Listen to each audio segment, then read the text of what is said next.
Jyoti Mataji, it'd be nice if you have your darshan with the Haribol for you. Hare Krishna, Prabhuji. Hare Krishna, everyone. Thank you so much. This is a big surprise. I didn't know you're going to do this. Wish you a very, very happy birthday. I hope you've had a wonderful day and you've still got a few hours to go. Have a wonderful time. Yeah. So thank you so much. My chat family means a lot to me. All my devotees, Prabhujis, Matajis, the facilitator side, Prabhujis and Matajis, the devotee side, Santosh Mataji means a lot to me. Rasalila Mataji, everybody. Thank you so much, my chat family. You are my family, and really, this is so good. Thank you so much. Haribol. Your blessings. Thank you. Thank you. Hare Krishna. May Krishna bless you. Hare Krishna. Very happy return. All glories to many happy returns. It's because of all of you I am here, and thank you so much. Thank you so much for your service. And we all pray to the Supreme Lord to give you all the wonderful facilities in your life to make a very, very nice spiritual life for yourself and the family. Yes, thank you, Prabhuji. Thank you so much. Thank you, everybody. Hare Krishna, everyone. Hare Krishna. Thank you. Hare Krishna. All right, so Hema Mataji and Shailesh Prabhu, I'm going to just share the screen and we can start reciting.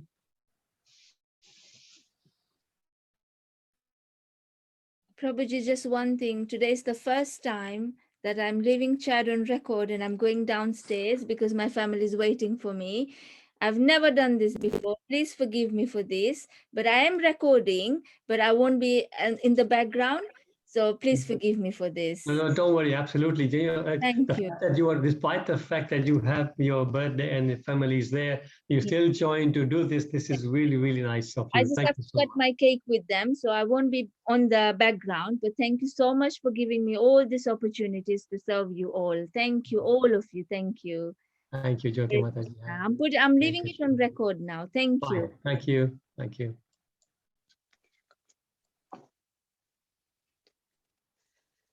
One second, my laptop's not doing well. It's not allowing me to share my screens. So wait a second.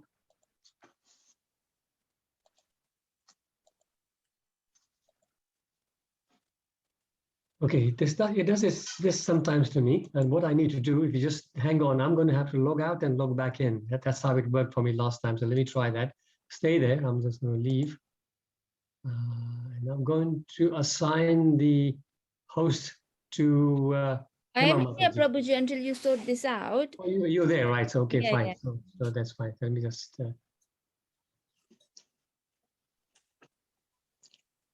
What's this now? Hema Mataji, okay.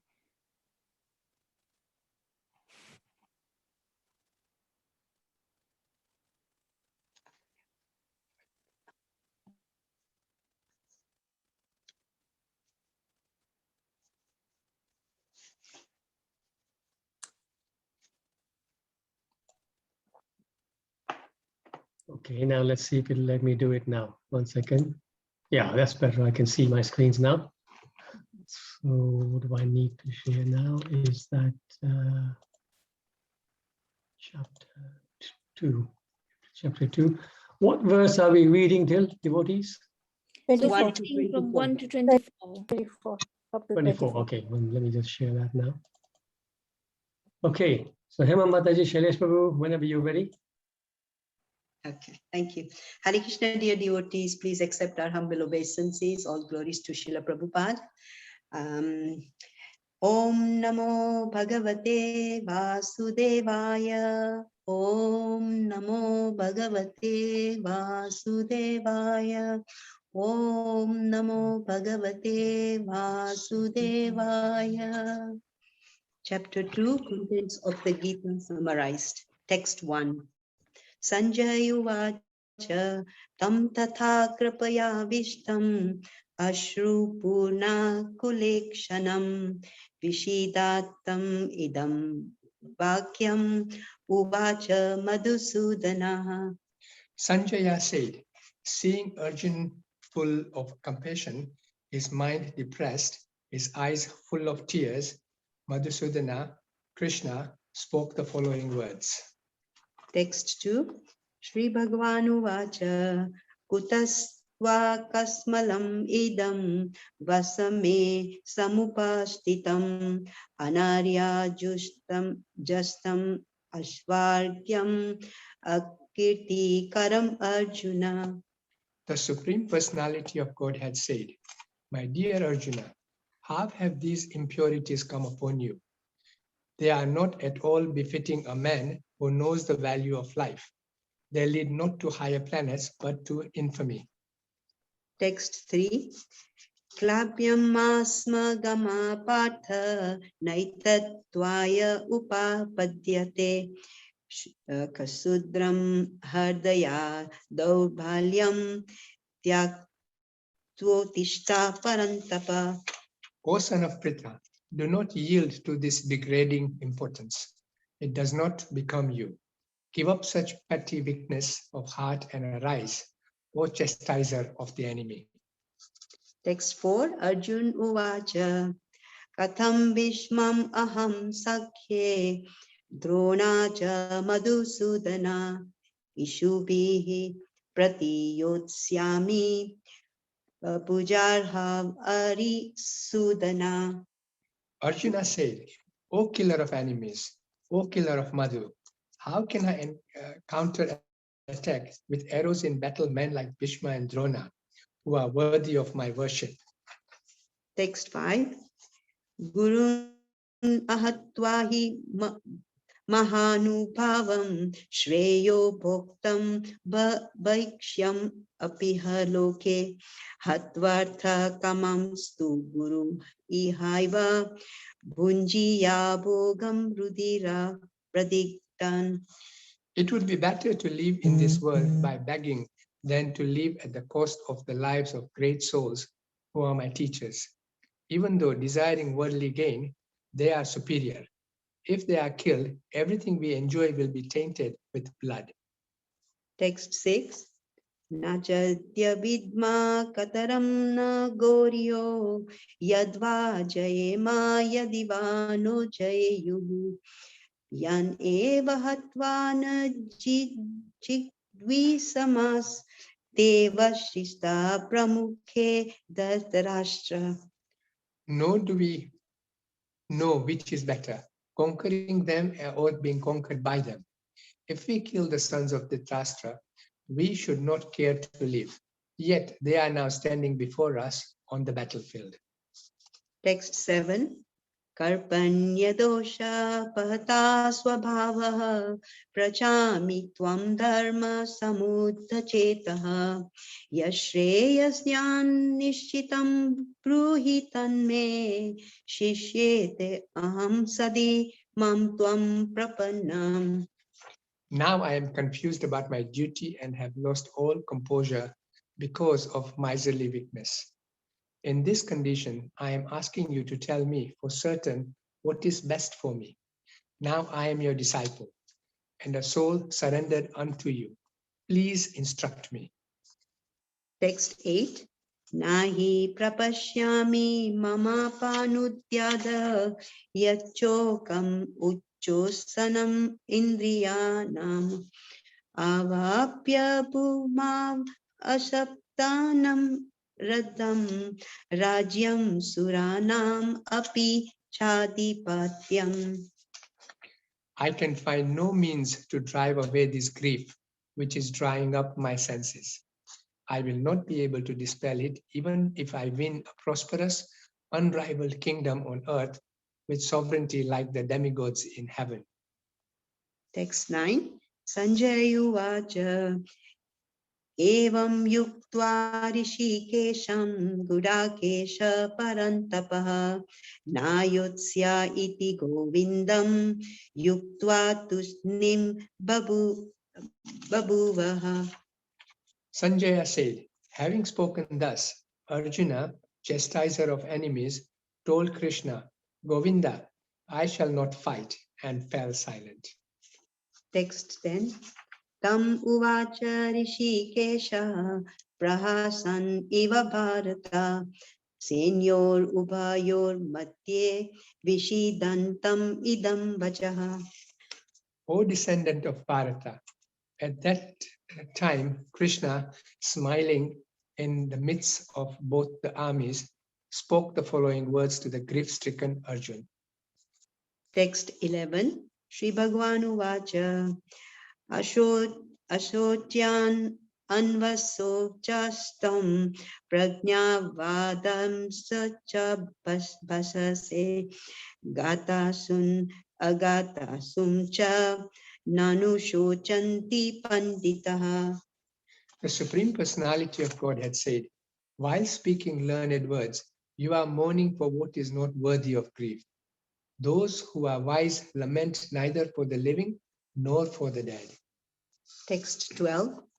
Natvam evaham jatu nasam Natvam neme janadipaha na chaiva na bhavishyamaha sarve vayam ataparam. Never was there a time when I did not exist, nor you, nor all these kings, nor in the future shall any of us cease to be. Text 13. Dehinosmin yatha dehe kaumaram yavanam jara tatha dehatara praptir dhiras tatra namuyati. As the embodied soul continuously passes in this body from boyhood to youth to old age, the soul similarly passes into another body at death. A sober person is not bewildered by such a change. Text 14.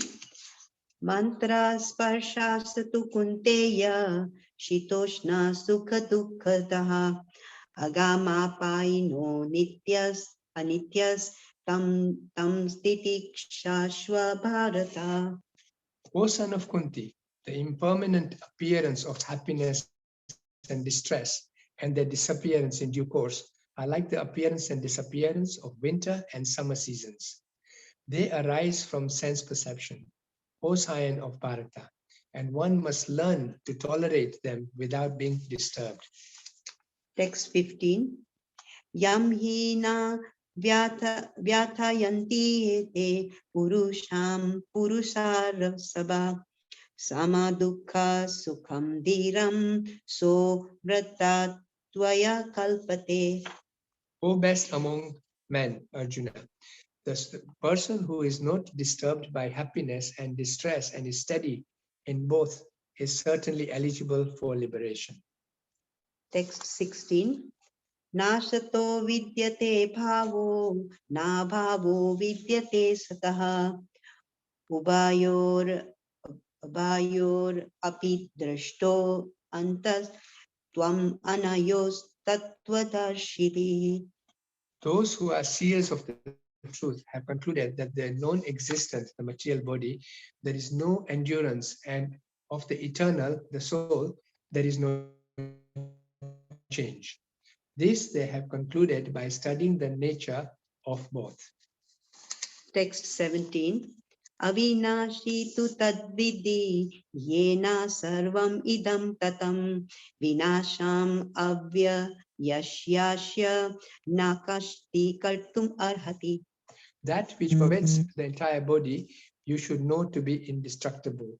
No one is able to destroy that imperishable soul. Text 18. Antavanta ime deha nitya shoktaha sharirinaha anashino aprameyasya tasmad yadya swabharata. The material body of indestructible, immeasurable, and eternal living entity is sure to come to an end. Therefore, fight, O descendant of Bharata. Text 19.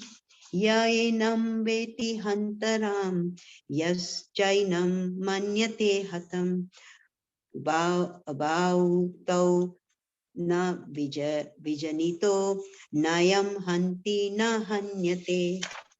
Neither he who thinks the living entity the slayer, nor he who thinks it slain is in knowledge. For the self slays not, nor is slain. Text 20. na jayate mriyate va kadachin nayam bhutva bhavitvana bhuyam ajo nitya shashvato yam ayam purno na hanyate hanyamane sharire. For the soul, there is neither birth nor death at any time. He has not come into being, does not come into being, and will not come into being. He is unborn, eternal, ever existing, and primeval. He is not slain when the body is slain. Text 21. Vedesh vinasinam nityam yaenam ajam avyayam katham sa purusha partha kam gatayati hantikam.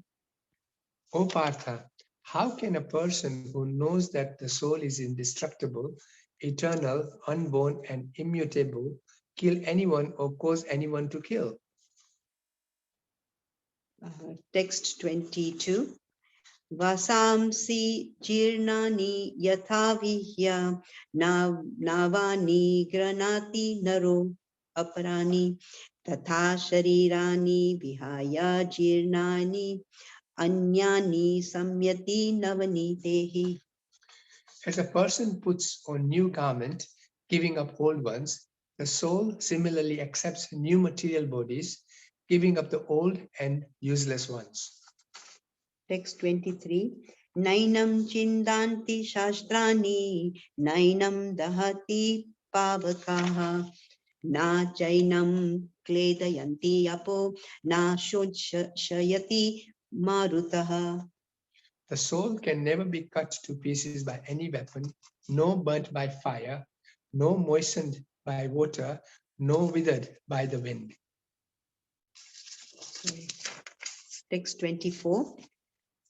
Chedyo ayam adahyo ayam akledyo ashoshya evacha nitya sarvagata stanur achaloyam sanatanaha.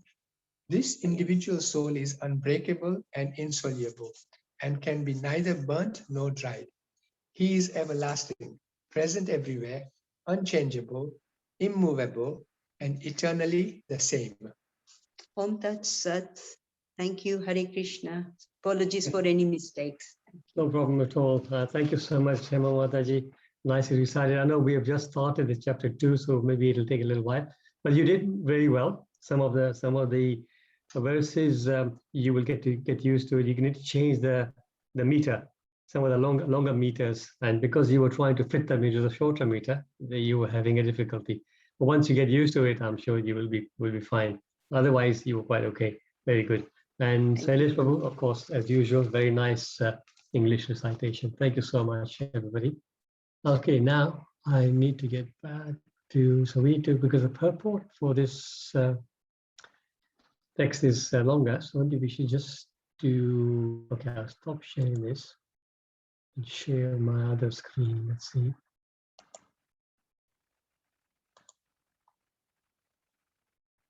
Yes, we'll recite from here actually, then it's better.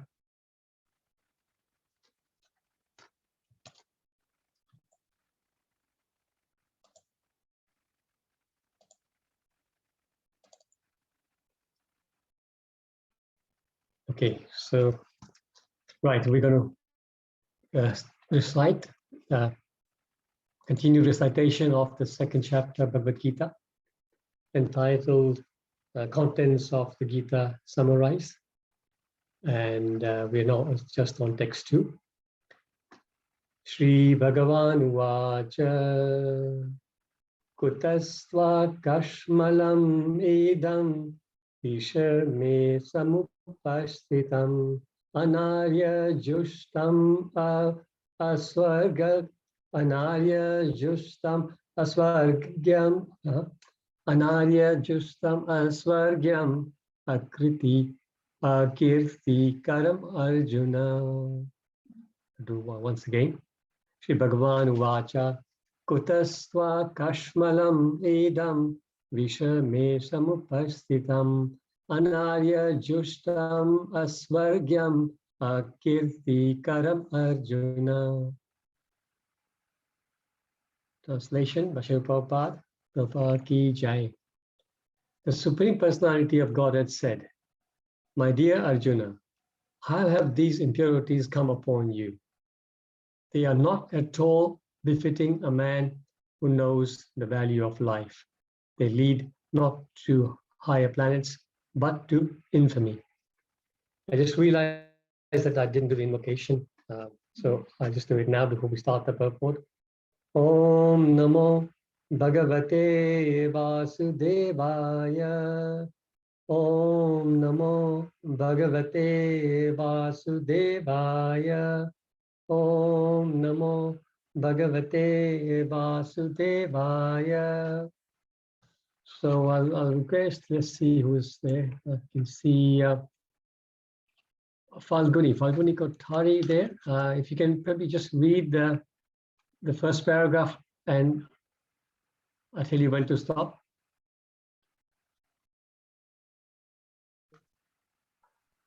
Yes. Prabhuji, do you want me to start from the translation or the purport? Just the purport, please, and a little bit louder because we can just about hear you. Yeah, I think this is a full volume. I hope I can do a good job of this. I think, yeah, we can just about hear you. Don't worry, you can start. Okay. Krishna and the Supreme Personality of Godhead are identical. Can everybody hear me? Yes, we can hear you. Yes. Therefore, Lord Krishna is referred to as Bhagwana throughout the Gita. Bhagwana is the ultimate in the absolute truth. The absolute truth is realized in three phases of understanding, namely Brahman, or the impersonal, all-pervasive spirit, Paramatma, or the localized aspect of the Supreme within the heart of all living entities, and Bhagwana, or the Supreme Personality of Godhead, Lord Krishna.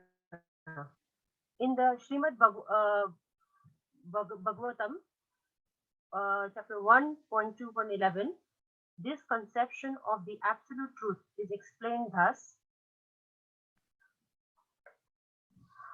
Vadanti tata vidasa tatvam yama janamam advayam brahmaiti paramatemeti bhagavana iti sabdete. Shall I carry on? Yeah, just finish this translation, just the 2 lines. Yeah. The absolute truth is realized in 3 phases of understanding by the knower of the absolute truth, and all of them are identical. Such phases of the absolute truth are expressed as Brahmana, Paramatma, and Bhagavana. Thank you so much, Falguni Mataji. So next, I request, Bhavini Ben, are you there? You can read the next paragraph.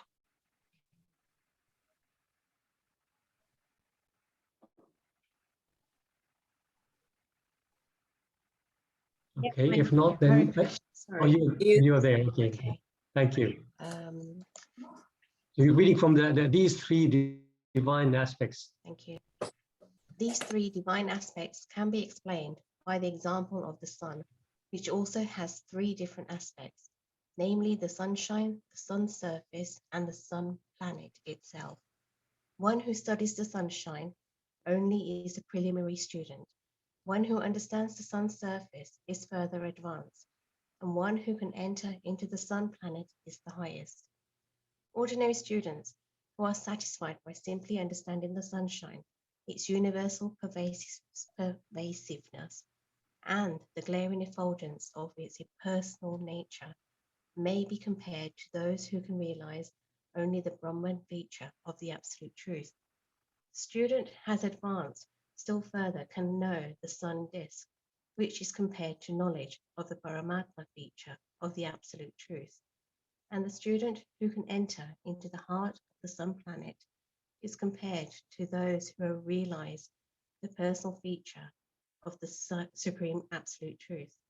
Therefore, the Bhaktas, or the transcendentalists who have realized the Bhagwan feature of the absolute truth, are the topmost transcendentalists, although all students who are engaged in the study of the absolute truth are engaged in the same subject matter.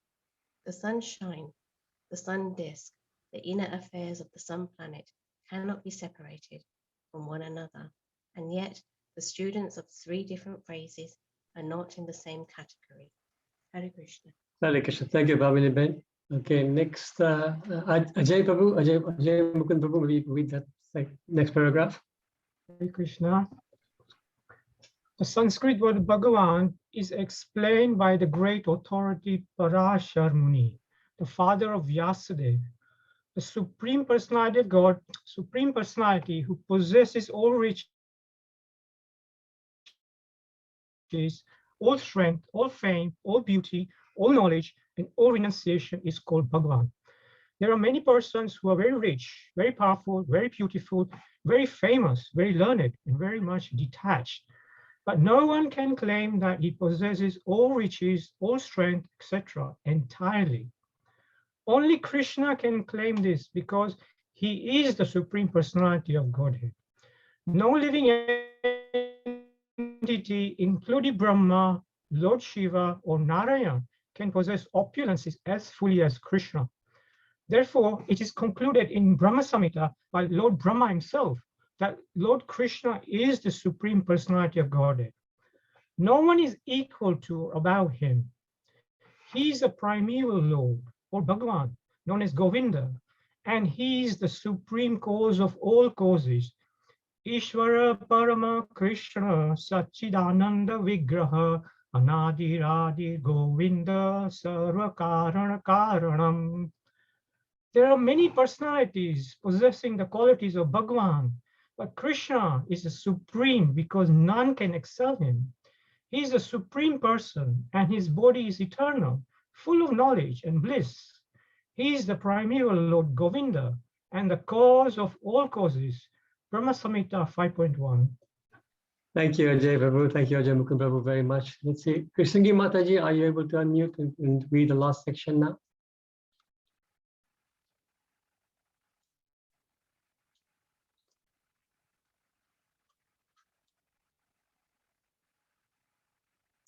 Okay, in case Krishnagi Mataji is not able to unmute, then Sorry, I'm here. Okay, perfect. Thank you. From there, all the lists, yeah? Yeah, you're reading from in the Bhagavatam also. In the Bhagavatam, from there. Okay. In the Bhagavatam, also there is a list of many incarnations of the Supreme Personality of Godhead. But Krishna is described as the original personality of Godhead, from whom many incarnations and personalities of Godhead expand. Ete chams kala pumcha Krishna tu Bhagavan Swayam Indrari Vyakulam Lokam Mrudanti Yuge Yuge. All the lists of the incarnations of Godhead submitted herewith are either plenary expansions or part of the plenary expansions of the Supreme Godhead. But Krishna is the Supreme Personality of Godhead himself. Bhagavatam 1.3.28. Shall I read more? Read this line and then we can go to one more person. Therefore, Krishna is the original Supreme Personality of Godhead, the absolute truth, the source of both the super soul and the impersonal Brahman. Okay, thank you so much, Krishnagi Mataji. Okay, now Naina Mataji, are you able to read the last paragraph for us? Hare Krishna. Hare Krishna.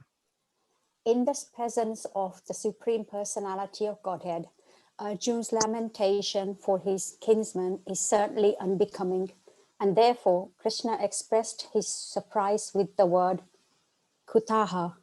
Where from? Such impurities were never expected from a person belonging to the civilized class of men known as Aryans.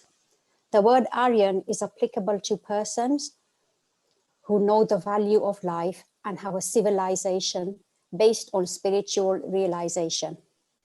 Persons who are led by the material conception of life do not know that the aim of realization of the absolute truth, Vishnu or Bhagwan, and they are captivated by the eternal features of the material world, and therefore they do not know what liberation is. Persons who have no knowledge of liberation from material bondage are called non-Aryans.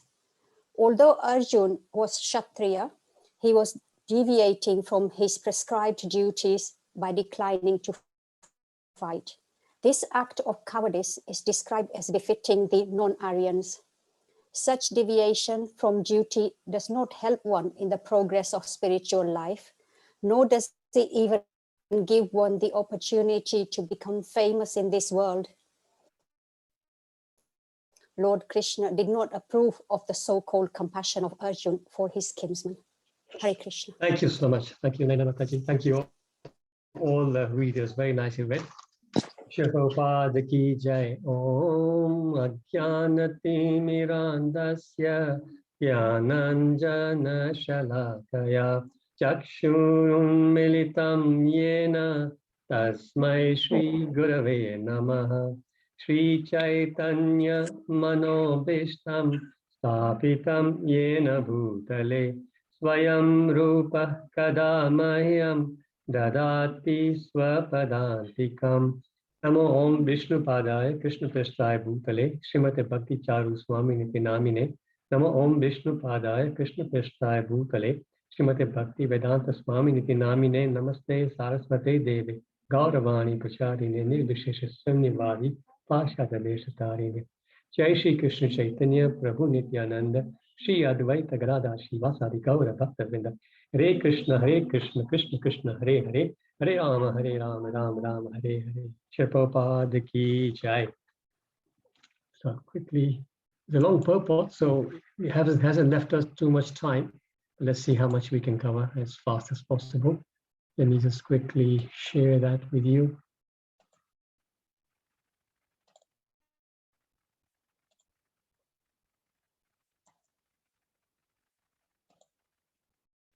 Right, it's just a quick summary so far. It's just one verse we've done.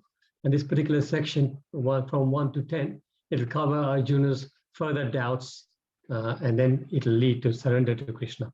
As we know, the first chapter is almost entirely Arjuna speaking, giving all sorts of reasons why he doesn't want to fight. And he will continue to maybe 3 or 4 more verses to speak about that, and then Krishna will then take over. Krishna is speaking this verse, and then he'll go quiet, silent again, and then he'll speak again. So this is actually, apart from a very short sentence he speaks in the very first chapter, I believe it's around the word verse 25, after Arjuna has asked him to take the chariot in between the 2 armies. He says to him something like, okay, now look at all the soldiers here. So look at all the Kurus assembled here. That's all he said. In the first chapter, that's all Krishna said. And now this is the first proper shloka that he's speaking. Shri Bhagavan Uvacha Kutasva Kashmalam Edam Vishamesham Upastitam Anarya Justam Swargyam Kirti Karam Arjuna. Just reminding us of the translation here. The Supreme Personality of Godhead said, my dear Arjuna, how have these impurities come upon you? They are not at all befitting a man who knows the value of life. They lead not to higher planets, but to infamy. So, Shri Bhagavan Uvacha. So here you can see Vyasdev will always, when it comes to Dhritarashtra only speaks 1 verse, but anyway, he said Dhritarashtra said, Dhritarashtra Uvacha, or Sanjay Uvacha, Arjuna Uvacha. But when it comes to Krishna saying something, he doesn't say Krishna Uvacha. He always says Bhagavan Uvacha. So this is a very important point that he wanted to make, because if he said Krishna, then as already the Mayavadis and the impersonalists, they sort of denigrate Krishna into some, just some powerful personality. So just to stop that, or try to stop that, he's always addressing Krishna as Bhagavan.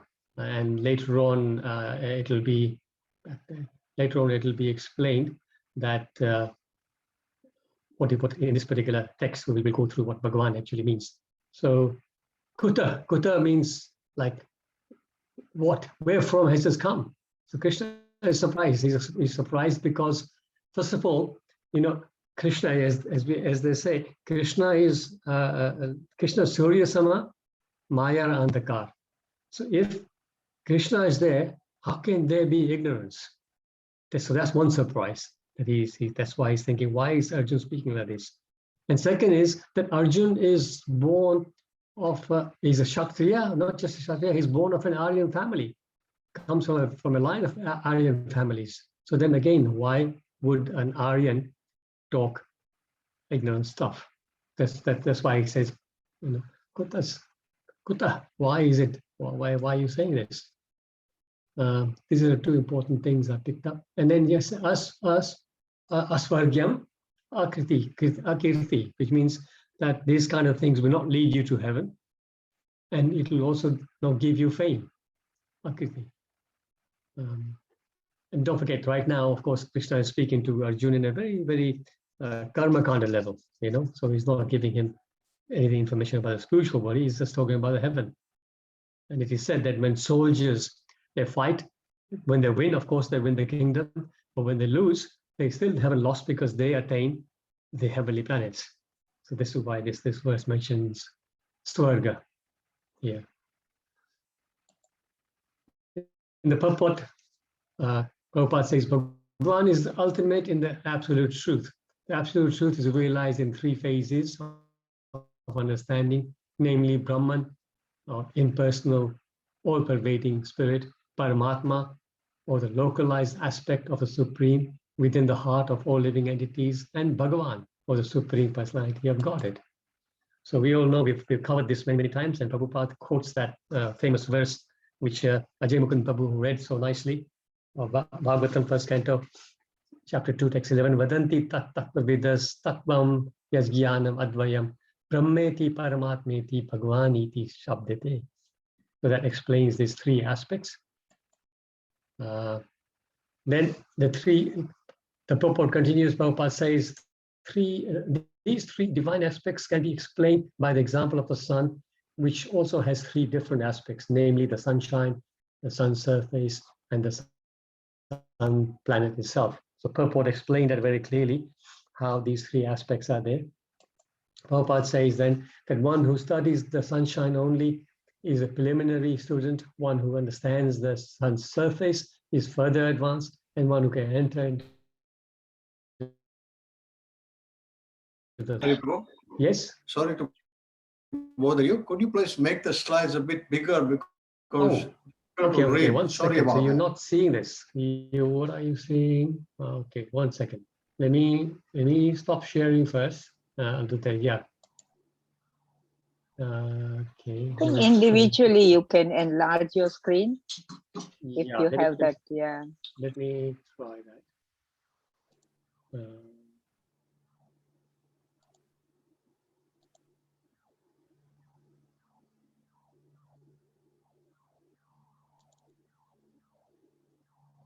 Now are you seeing a bigger screen? Very nice. Thank you so much. Okay. So now I need to get back to my present screen, which I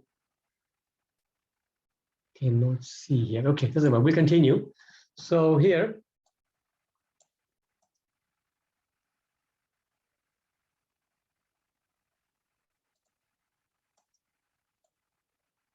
is the screen still okay? Not? Oh, Prabhuji. Is it gone back to the other one? Yeah. Yeah, it's gone fallen now. Gone work. Okay, I don't know why it's doing that today. 1 second. Yeah, this laptop is giving me troubles. 1 second. Stop sharing. And then I will just try once more.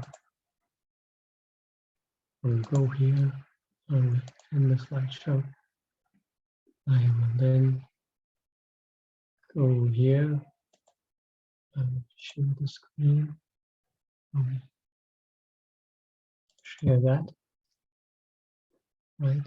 And then do this.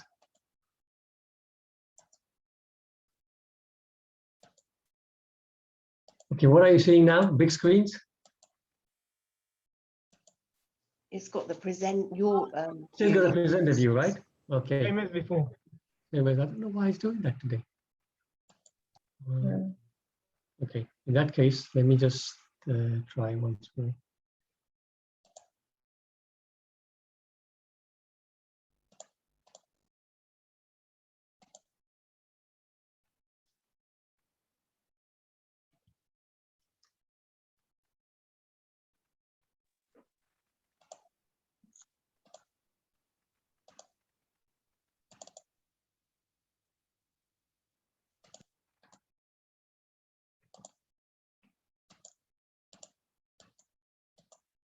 Okay, now you're seeing it big, right?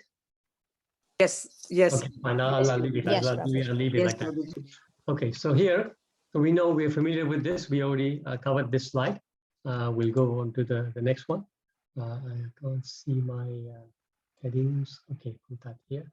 So these, we also spoke about that. We spoke about this as well. And now the sunshine, sun disk. So the sunshine, the sun disk, and the inner affairs of the sun planet cannot be separated from one another. And yet the students of the three different phases are not in the same category.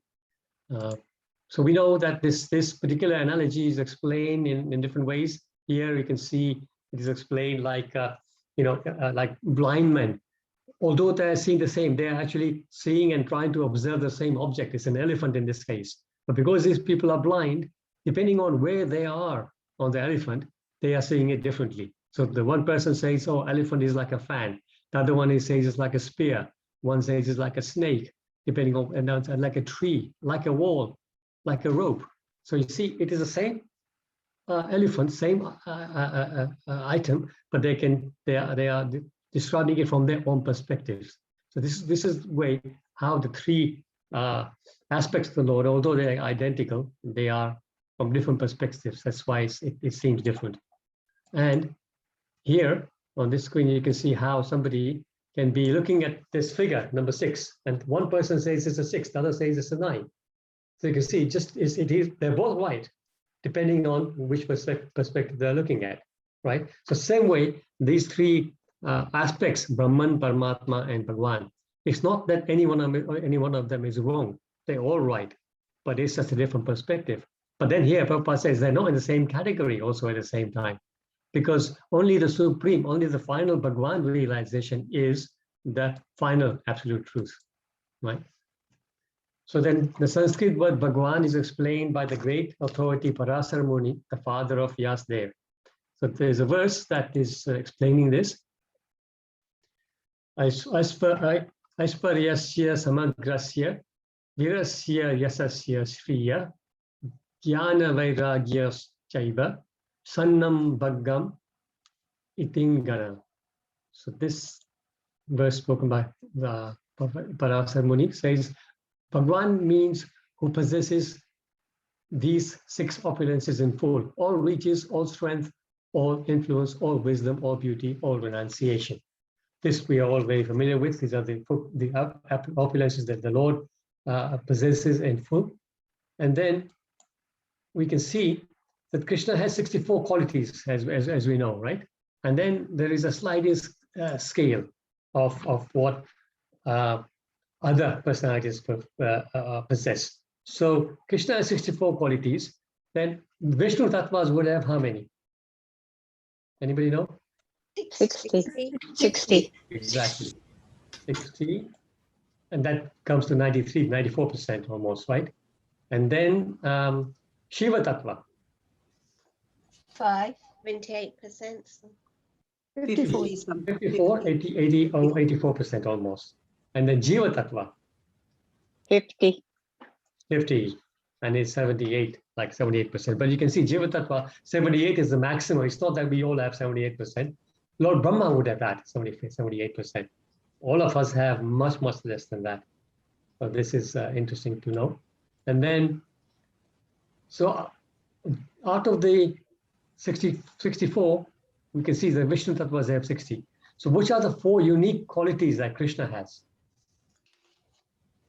Anybody know that? I'm sure everybody will know it. He's got flute and Flute is one. and Peacock feather. I'm not sure peacock feather is mentioned in the 4 here. He's bending in. Bending, maybe not also. Flood, is it? Rasa, rasa. Beauty and opulence. Beauty is there. Beauty is there. Opulence. Yes, opulence is there. Let's see. Okay, let's go like this. Pastime. So Leela Madhurya. First of all is Leela Madhurya. He exhibits wonderful pastimes for the pleasure of his devotees. So it's Leela, that's why it's called Leela Madhurya. And next one is Bhakta Madhurya. He interacts with loving devotees in intimate ways. The next is Venu Madhurya. So we mentioned that. He plays his divine flute, attracting all the souls. And then the last is Rupa Madhurya, his beautiful form. We also mentioned that. Incomparable, unrivaled in all of existence. So interesting to know this. And then persons who are led by the material conception of life do not know that the aim of life is realization of the absolute truth, Vishnu or Bhagavan, and they are captivated by the external features of the material world, and therefore they do not know what liberation is. So there's a verse that I have quoted many times. I always mention this, one of my favorite verses in the Bhagavatam, which explains about what is the duty of a human being, what is our main business here. 126. Savaipam samparo dharmo yato bhaktir dokshaje ahitukiya pratihata yayatma suprasiddhati. The supreme personality, the supreme occupation of dharma. See, our dharma is the occupation. Supreme dharma, or for all humanity, is that by which men can attain to loving devotional service unto the transcendent Lord. Such devotional service must be unmotivated and uninterrupted to completely satisfy the self. And then in the purport, Prabhupada has just taken part of the purport, where Prabhupada says the Vedas prescribe two different types of occupations for human beings. One is called the Pravritti Marg, and the other, or the path of sense enjoyment, and the other is called Nivritti Marg, or the path of renunciation. The path of enjoyment is inferior, and the path of sacrifice for the supreme cause is superior. The material existence of the living being is a diseased condition of actual life. Actual life is spiritual existence, or Brahma Bhuta existence, where life is eternal, blissful. One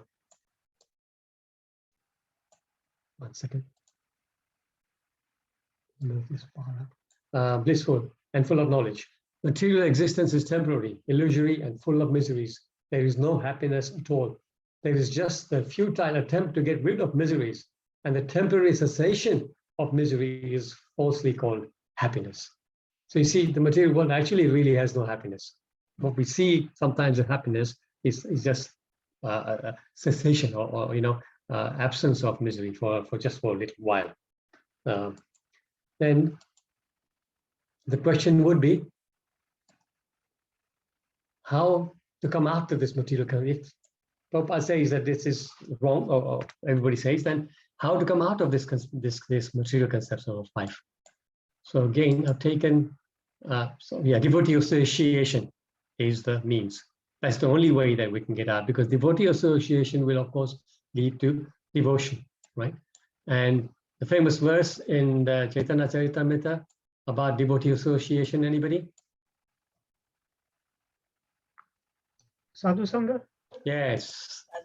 Sadhu Sangha, Sarva Shastre Kaya, Lava Matra Sadhu Sangha, Sarva Siddhihaya. A moment's association, it is said, a moment's association of a sadhu is enough to give you Sarva Siddhi, perfection of life. Of course, we mean the perfection of life, spiritual life.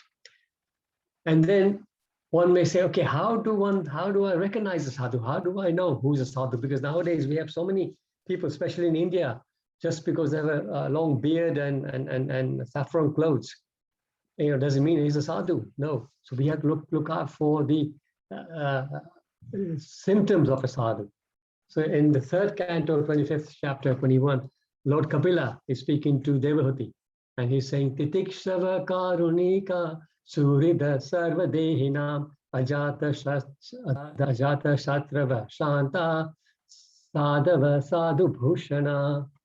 He's saying to his mother, symptoms of a sadhu are that he is tolerant, merciful, and friendly to all living entities. He has no enemies. He is peaceful. He abides by the scriptures, and all his characteristics are sublime. And in the purport, it says, sadhu, as described above, is a devotee of the Lord. His concern, therefore, is to enlighten people in devotional service to the Lord. That is his mercy. He knows that without devotional service to the Lord, human life is spoiled. A devotee travels all over the country from door to door preaching, be Krishna conscious, be a devotee of Lord Krishna. Don't spoil your life. Don't spoil your life in simply fulfilling your animal propensities. Human life is meant for self-realization or Krishna consciousness. These are the teachings of the sadhu. And then some continuation of the qualities of a sadhu. In the next verse, Lord Kapila continues, Mayanyena bhavena bhaktim kurvanti ye vidam matkrite tyakta karmanas tyakta svajana bandhava. Such a sadhu engages in staunch devotional service to the Lord without deviation. For the sake of the Lord, he renounces all other connections, such as family relationships and friendly acquaintances in the world. Again, some part of the purport. As soon as he takes his birth in the world, a person has so many responsibilities and obligations to the public. But to the public, to the demigods, to the great sages, to the general living beings, to his parents, to the family forefathers, and to many others. When he gives up all such obligations for the sake of the service of the Supreme Lord, he is not punished for such renunciation or obligation. So you see, if we just abdicate our responsibilities, just okay, I don't want to take care of my family and just run away, that of course is punishable because our duty is to do all this. But here it is said that if you give up those obligations to attach in the service of the Lord, then it is not punishable. And the evidence of that is given in the Bhagavatam in the 11th canto, 5th chapter 41. This is a conversation between King Nimi and the Nava Yogendras. Devarshi Bhutapta Ninam Pittinam Na Kinkaro Nayam Rini Charajan Sarvatmaya Saranam Saranyam Tato Mukundam Parihitta Kartam.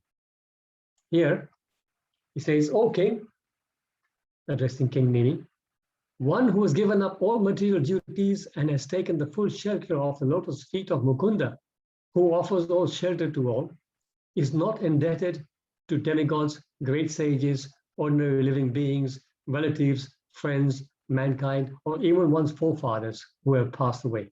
Since all such classes of living entities are part and parcel of the Supreme Lord, one who has surrendered to the Lord's service has no need to serve such persons separately.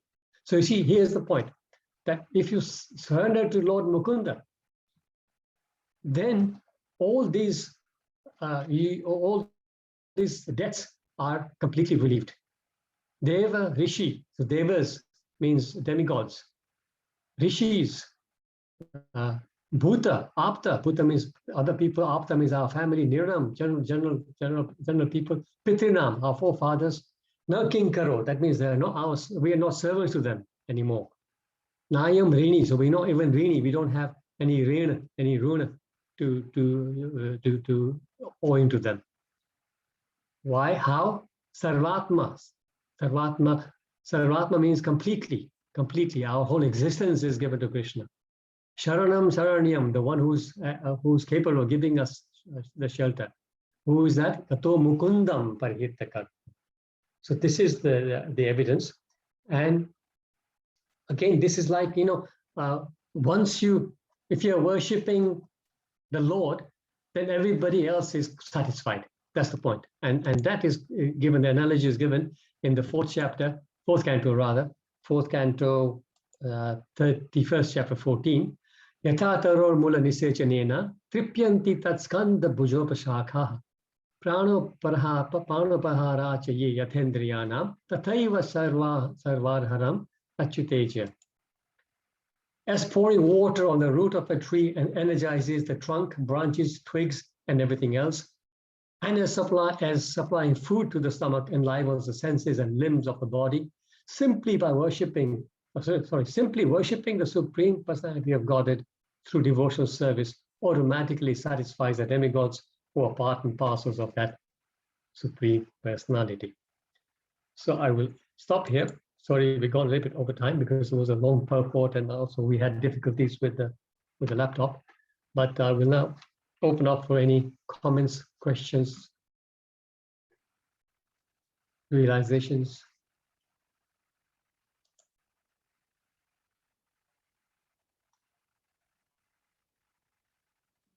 Hare Krishna, Prabhuji. Hare Krishna, Hema Mataji. So, regarding the taking shelter of a devotee, getting so holding their lotus feet, I heard something nice that why did the crocodile be liberated before Gajendra was liberated? And they said that because the crocodile got hold of the lotus feet of Gajendra, who was a devotee, and that is why he went back earlier. So basically, they were saying that we should, once we've got hold of Srila Prabhupada's lotus feet, we should never let it go because, that's the best devotee we can hold on to, and he will take us back. That is beautiful. Yeah, thank you for sharing that. That's very beautiful, Hema Mataji. Yes, exactly. Although the crocodile was holding on to Gajendra's leg to try and kill him, but the fact is he was a devotee of the Lord, and you can see the result. That's very good. Yeah, thank you for sharing that. Thank you. Anybody else? Hare Krishna, Mukunda-Hari, Prabhu. Hare Krishna, Jai Mukund Prabhu. Just to follow on to that comment, in that verse, Sadhu Sangha, it talks about lava matra. Lava matra, the matra of defining one moment, which is lava in Shastra, astrology Shastra, lava is 1/11 of a second. Yes. So association of 1/11 of a second, one can attain all success. Fantastic. Yes, thank you so much, Jai Mukund Prabhu. Very nice. Yeah, we learned the divisions of time in the Bhagavatam in the 3rd canto, and this is all mentioned there. And lava is mentioned as 1/11 of a second. So can you imagine just that much association of a devotee? That means just a glance. Sometimes they say that if a devotee, a pure devotee, if you're fortunate enough just to get a glance of a pure devotee, that is enough for us to be liberated. That's fantastic. Hare Krishna, Prabhu. Can I comment on that? Yes, please. Prabhu, Srila Prabhupada, we have a personal experience that, by all the Srila Prabhupada's disciples, some of them, they have just a little bit of his association, and some only by they don't even have his darshan, but just by his letters and connection, they all get pure, devotees. So, Yes, that example is in front of us. absolutely. Absolutely. Krishnamani Mataji, I often hear that, for example, one of the foremost spiritual masters in our movement today, Radhanath Maharaj, he had very little association with Prabhupada. And look just what happened, just the mercy. So we don't have to have the Vapu association all the time. His Vani is enough also. There is one story, Prabhu, that, like one air hostess, she just had, a little bit of his mamra or something. She just, yes, and, then she became a devotee. And yeah, that's right. Association of the devotees, but still, she had the books, and somehow she got the books and she read the book and she just became a devotee. Yeah, that's so true, actually. And actually, funny how devotees, after many years, devotees went to this village, some remote village, and they knocked on this door, and they were invited in, and they found Prabhupada's photograph and books. And they were really surprised. And this is then they asked her, how come you're living in this place? How did you come in contact with this philosophy? And then she explained this, that I was an air hostess, and this is what happened to me. Imagine that. That's amazing. Hare Krishna, Mukunda-Hari, Prabhu. Please accept my heart.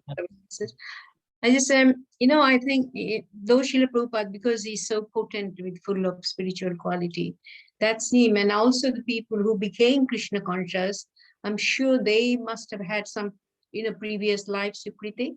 Otherwise, it wouldn't, because Srila Prabhupada's potency and spiritual strength, he just ignited one candle to the other candle, That's Exactly. how they became. Otherwise, it wouldn't be possible just from nothing. You cannot light the candle. This is my kind of understanding a little bit. Yeah, so so first of all, yes, the principle is right, that even all of us are here on this class. All of us are able to go to the temple, and all those things are possible because we have some spiritual piety from before. So but one time when this was discussed, and one of the early devotees asked Prabhupada, he said to Prabhupada, so all of us must have got some previous life spiritual credits. My Sukriti. And then Prabhupada actually said to them, no, for all of you, I made your Sukriti. I made your, yeah. So yeah, it can happen both ways. One other thing I just want to, my realization of Srila Prabhupada, how he simply, explain the different aspect of Bhagavan, the sun disk, the light, and the sun god. How simple. Nobody else could do that before. It's absolutely so simple, but it's so profound. It's exactly. wonderful. Nobody would understand. Like us, we wouldn't understand, how different, we have a different aspect of Bhagavan. That's why, like Mayavadi, they don't have this kind of explanation. That's why they think, yes, Krishna, Bhagavan, they don't call Krishna. That's Brahma is a Jyoti, Bhagavan is, that's why they cannot accept, Krishna, the supreme personality of Godhead. But Srila Prabhupada, with this simple, example, how he penetrate our heart to make us understand this. And also you also explained this analogy you gave, the elephant, how the blind man, if they touch different parts of the elephant, then they think this and this. So that's why they don't have the full understanding. That's why the ignorance of the whole aspect, everybody thinks differently and then think, yes, I've understood everything. So, but Srila Prabhupada just opened, and you also, for us to understand. That's why not everybody can understand this. So this is such a simple analogy, but very profound. So I found it very, very nice. Thank you. Yeah. Thank you, Palika Mataji. There you go. This is why you see Prabhupada's books are so potent, because Prabhupada puts it in such succinct ways, and he explains these by these analogies, which are so easy to understand. And this is why if people gave half a chance, with an open mind, they would gain so much from Prabhupada's books. So thank you so much. Okay, devotees. So it's 10 to 9. We will call it a day. Once again, thank you all so much for your association. And please do look after yourselves. Srila Prabhupada ki jai, vancha Thank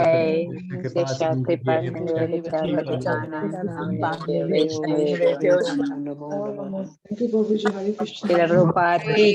Hare Krishna. Jai Jai. Thank you, Prabhuji. Hare Krishna. Thank you, Prabhuji. Thank you, Hare Krishna. Prabhuji. Hare Krishna, everybody. Hare Hare Krishna, Krishna. Hare Krishna. Hare Krishna. Hare Krishna, everybody. Thank you very much, Prabhuji. Thank you. Hare Krishna. Hare Krishna. Hare Krishna. Hare Krishna. Mila Mataji. Hare Krishna, Mukesh Bhai. Hare Krishna. Mila Bhai. Kale marsu pacha. Yeah, we'll see tomorrow. Hare Krishna. Hare Krishna. Falguni Mataji, thank you so much for reading. I didn't realize you were here for the first time. So thank you so much for joining us. Hare Krishna. It was a beautiful experience. Hare Krishna. Thank you. Hare Krishna. Okay, devotees. Hare Krishna. Thank you very much. Mataji, long time no see. Haven't seen you for a little while. Yes, Hope you're doing well. Yes. Thank you, Prabhuji. Thank you for the nectar. Hare Krishna. Thank you. Hare Krishna. Hare Krishna. Okay, I'll end the session now. Hare Krishna.